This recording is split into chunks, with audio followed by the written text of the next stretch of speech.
Bonjour à tous et bienvenue dans ce troisième épisode de l'actu juridique. Aujourd'hui, nous allons aborder la question du report et de l'indemnisation des congés annuels non pris. Tout d'abord, quel est le principe ? Tout agent public en activité, qu'il soit fonctionnaire ou contractuel, a droit, pour une année de service accompli du 1er janvier au 31 décembre, à un congé annuel.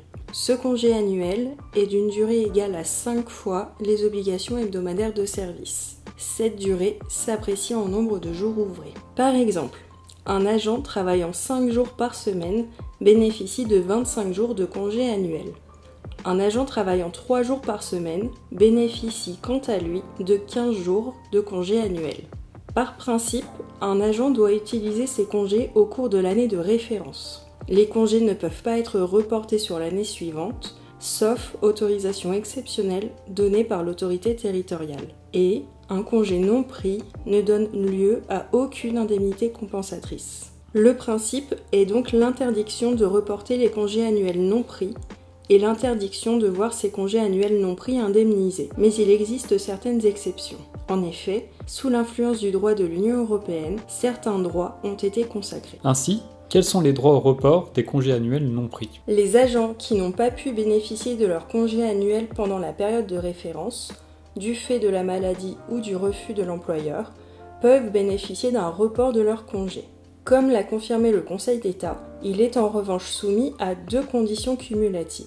Premièrement, le report est possible uniquement dans la limite de 4 semaines de congé par an. Et deuxièmement, la période de report est limitée à 15 mois après la fin de la période de référence, à titre d'illustration. Un fonctionnaire a bénéficié d'un congé de longue maladie du 1er juin 2022 au 31 mai 2024. Il n'a ainsi pas pu bénéficier, en tout ou partie, de ses congés annuels. Le reliquat de 2022 pouvait être reporté jusqu'au 31 mars 2024. Il est donc perdu, puisque l'agent était en congé de longue maladie jusqu'au 31 mai 2024. Le reliquat de 2023 peut être reporté quant à lui jusqu'au 31 mars 2025. Quels sont désormais les droits à l'indemnisation des congés annuels non pris ? En principe interdite, l'agent peut bénéficier d'une indemnité compensatrice de congés payés sous 2 conditions cumulatives. Premièrement, l'impossibilité pour l'agent de solder ses congés du fait de la maladie ou du refus de l'employeur. Et deuxièmement, la relation de travail doit être terminée. Cela peut être une fin de contrat, un licenciement sauf disciplinaire, un départ à la retraite, un décès, une démission ou encore une mutation. Comme pour le report, l'indemnisation des jours de congé annuels non pris est limitée à 4 semaines de congé par an. Et la période de report est limitée à 15 mois après la fin de la période de référence. Pour éclaircir ce sujet, nous allons maintenant répondre à plusieurs questions récurrentes. Comment devons-nous calculer le montant de l'indemnisation ? Avant de calculer une éventuelle indemnisation, il convient de vérifier si l'agent peut prétendre à cette indemnisation et de vérifier le reliquat des congés sur lequel elle s'appliquera.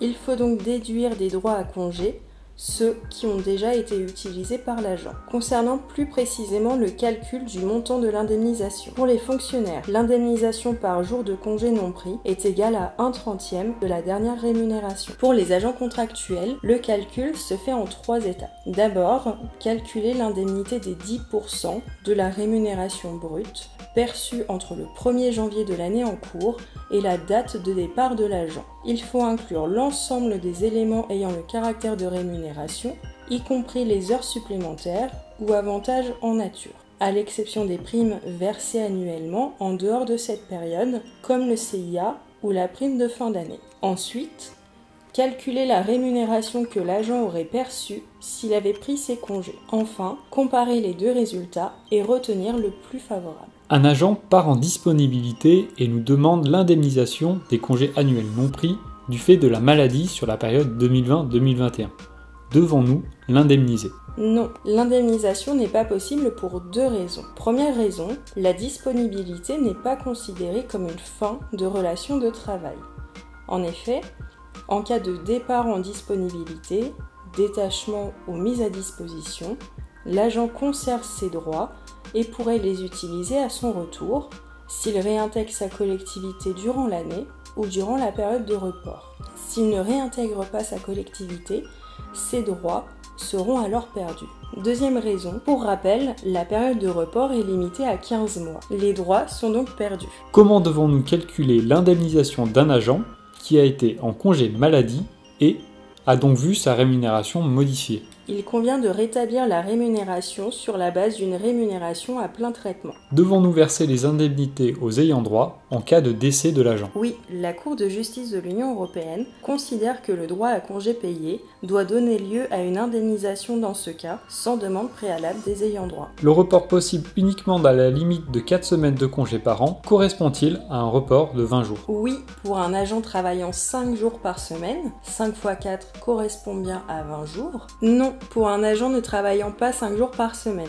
Par exemple, pour un agent travaillant 4 jours par semaine, le report serait limité à 16 jours, 4 x 4 égale 16. Pouvons-nous indemniser un agent qui ne prend pas volontairement ses congés en vue d'une indemnisation? Non. Selon la Cour de justice de l'Union européenne, l'employeur est tenu d'informer l'agent de manière précise et en temps utile que ses congés seront perdus à la fin de la relation de travail s'il ne les prend pas. Afin de justifier cette information, il est préférable de procéder par courrier. Devons-nous verser 10% chaque mois aux agents contractuels? Non, la méthode consistant à verser une indemnité mensuelle de 10% sur la paye des agents contractuels est illégale.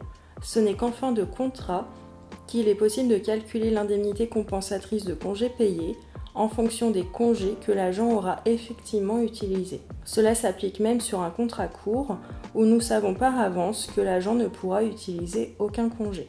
Pouvons-nous exclure toute indemnisation dans notre délibération relative au temps de travail? Non, le juge considère que de telles dispositions, en tant qu'elles excluent toute indemnisation des congés non pris sans prévoir d'exception, sont incompatibles avec le droit de l'Union européenne et sont par conséquent illégales. Ces explications concernent-elles les jours de fractionnement?